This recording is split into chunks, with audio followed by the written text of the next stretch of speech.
Growing up, I didn't always understand why my parents made me follow the rules that they did. Like, why did I really have to mow the lawn? Why was homework really that important? Why couldn't I put jelly beans in my oatmeal? My childhood was abound with questions like this.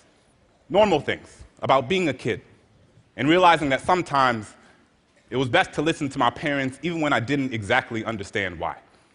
And it's not that they didn't want me to think critically.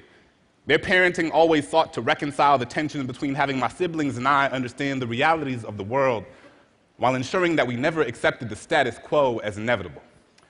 I came to realize that this, in and of itself, was a very purposeful form of education.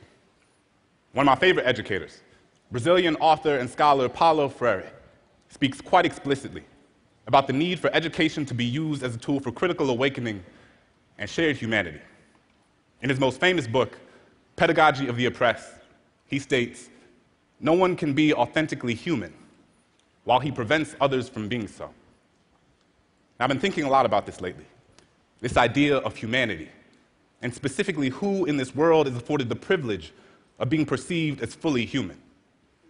Over the course of the past several months, the world has watched as unarmed black men and women have had their lives taken at the hands of police and vigilante.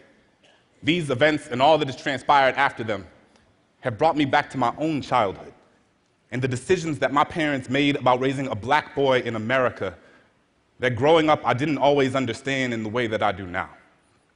I think of how hard it must have been, how profoundly unfair it must have felt for them to feel like they had to strip away parts of my childhood just so that I could come home at night.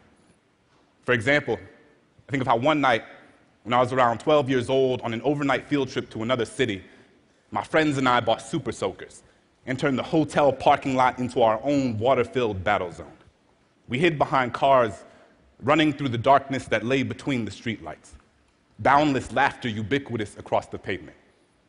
But within 10 minutes, my father came outside, grabbed me by my forearm, and led me into our room with an unfamiliar grip.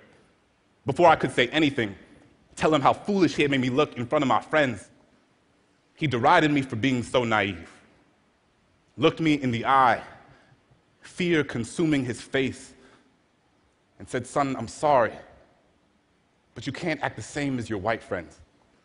You can't pretend to shoot guns. You can't run around in the dark. You can't hide behind anything other than your own teeth." I know now how scared he must have been, how easily I could have fallen into the empty of the night, that some man would mistake this water for a good reason to wash all of this away. These are the sorts of messages I've been inundated with my entire life.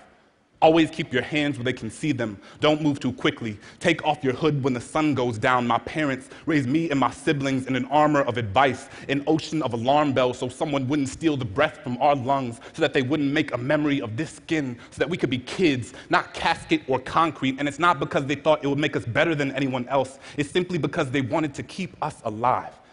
All of my black friends were raised with the same message, the talk given to us when we became old enough to be mistaken for a nail ready to be hammered to the ground, when people made our melanin synonymous with something to be feared.